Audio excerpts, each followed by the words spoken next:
हम लोग छात्रों के हित की बात सोचते हैं और छात्र की जो भी वाजिब बातें होगी वो सुनी जाए कि उसमें कहाँ पेपर लीक हुआ तो किसको गया और वो लीक्ड पेपर का प्रमाण कहाँ है। मुख्य सचिव या सरकार की तरफ से बार बार कहने के बावजूद एक भी प्रमाण नहीं दिया गया। मतलब अभी तक की स्थिति यही है कि पेपर लीक नहीं हुआ है, जो कमीशन कहते रही है। नमस्कार, मेरा नाम आलोक है। आप लाइव स्ट्रीम देख रहे हैं। बीपीएससी के तमाम जितने अभ्यर्थी हैं वो इस कड़ाके की सर्दी में भी आंदोलन कर रहे हैं। आंदोलन उनका जारी है। वो री एग्ज़ाम की मांग कर रहे हैं, लेकिन री एग्ज़ाम होता हुआ दिख नहीं रहा है। देखिए, बीपीएससी के जो चेयरमैन हैं उनसे भी कई बार बातचीत हुई है और बिहार सरकार के जल संसाधन मंत्री विजय चौधरी, जो कि नीतीश कुमार के बेहद करीबी हैं, वो भी साफ साफ ये कह रहे हैं कि अभ्यर्थियों से कहा गया कि आप साक्ष्य दीजिए, आप प्रमाण दीजिए कि कहाँ पेपर लीक हुआ है। मुख्य सचिव हैं बिहार के अमृतलाल मीणा, उनसे चीफ सेक्रेटरी से 2 बार मुलाकात हुई है, छात्र नेताओं की, छात्र संगठनों की, लेकिन फिर भी साक्ष्य अभी तक नहीं दिया गया है। तो ऐसे में फिर री एग्ज़ाम की बात कहाँ हो रही है? कहीं ना कहीं सरकार का इशारा है। देखिए, री एग्ज़ाम होता हुआ नहीं दिख रहा है। 4 तारीख को बापू परीक्षा सेंटर पर परीक्षा होनी है, सिर्फ वहाँ पर धांधली हुई थी। विजय चौधरी बिहार सरकार के मंत्री हैं, क्या करें, आपको सुनवाते हैं। अब इसमें आप इसको पूरे परिप्रेक्ष्य में देखिए कि तेजस्वी यादव कह रहे हैं कि दरवाजा बंद है। उनके एक वरिष्ठ विधायक कह रहे हैं कि हम हाथ पसारे बैठे हैं, आ जाइए। अब इन दोनों वक्तव्यों को मिला के देखिए कि एक वरिष्ठतम विधायकों में से एक कह रहे हैं कि हम बाहें फैलाए बैठे हैं, आइए स्वागत है। एक कह रहे हैं दरवाजा बंद है। तो आप सोच लीजिए परेशानी कहाँ है। हम लोगों का स्टैंड तो शुरू से एक ही है, जो मुख्यमंत्री जी बार बार बताते रहते हैं कि हम लोग एनडीए में हैं। एनडीए दिनों दिन और अधिक मजबूती की ही तरफ बढ़ रही है और आने वाले दिनों में भी, और ख़ास तौर से 2025 के चुनाव के परिप्रेक्ष्य में हम लोग एनडीए के रूप में नीतीश कुमार के नेतृत्व में चुनाव लड़ेंगे। ये तो शुरू से, इसमें तो कोई परिवर्तन नहीं है। तो जिधर परिवर्तन है, जिधर विरोधाभास है, आप उसका स्पष्टीकरण तो उधर से लीजिए ना। हम लोगों के तो स्टैंड में कोई फर्क आया नहीं।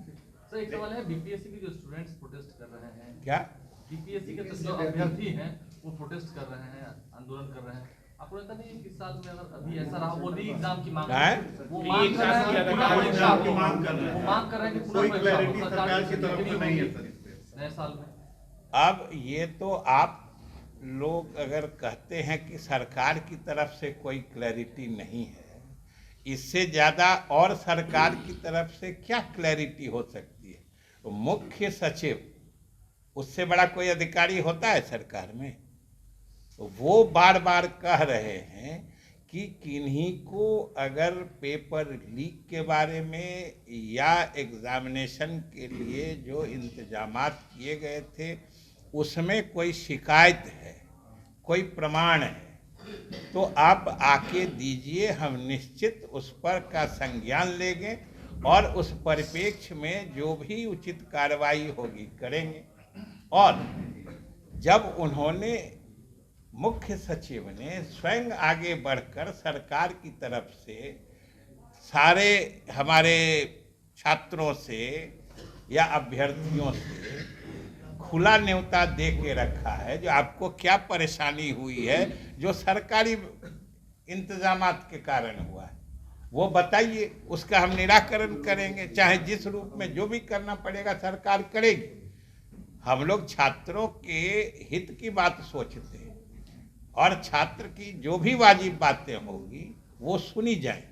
और छात्रों के प्रतिनिधि मंडल, कल उनसे 2-2 प्रतिनिधि मंडल मुख्य सचिव से मिले हैं, उन्होंने सारी बातें कही हैं। लेकिन हमको जो जानकारी है कि उसमें कहाँ पेपर लीक हुआ, पेपर लीक हुआ तो किसको गया और वो पेपर लीक्ड पेपर का प्रमाण कहाँ है, ये अभी तक मुख्य सचिव के संज्ञान में भी नहीं लाई गई। अब आप सोचिए कि पेपर लीक हुआ नहीं और पेपर लीक हुआ, इस बात का हंगामा करके परीक्षा में बाधा डाली गई, एक सेंटर पर बवाल हुआ। ये किसकी साजिश हो सकती है? हम तो आपके माध्यम से छात्रों से ही समझना चाहते हैं कि अभी तक एक भी प्रमाण किसी केंद्र से पेपर लीक होने का मुख्य सचिव या सरकार की तरफ से बार बार कहने के बावजूद एक भी प्रमाण नहीं दिया गया है। मतलब अभी तक की स्थिति यही है कि पेपर लीक नहीं हुआ है, जो कमीशन कहते रही है, और लीक हुआ इसका कोई प्रमाण नहीं है। तो जिन्होंने हंगामा मचाया, आखिर उनसे भी तो जरा पूछिए कि जब कोई प्रमाण नहीं है तो हंगामा खड़ा करके छात्रों के भविष्य के साथ खिलवाड़ करने की साजिश क्यों की जा रही है? समझने की बात तो ये है। आप लोगों को तो सवाल ये पूछना चाहिए। तो इसलिए सबसे नहीं, आपको तो आप लोग नहीं, हम लोग इसलिए कि आपका काम सिर्फ समाचार दिखाना थोड़े है। आप इस समाज में नहीं रहते हैं। समाज के छात्र को अगर कोई बहकाना चाहता है तो आप सच्चाई छात्रों को नहीं बताइएगा।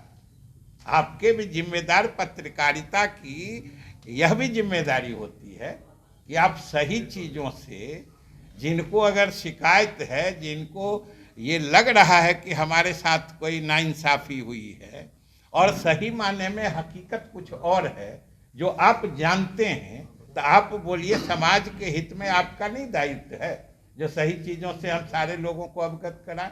हम यही आपसे हाथ जोड़ से प्रार्थना करते हैं कि छात्र हमारे भविष्य हैं।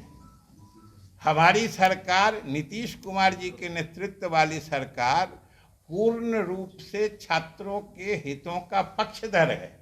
हम लोग किसी हाल में छात्रों के साथ नाइंसाफ़ी नहीं होने देना चाहते।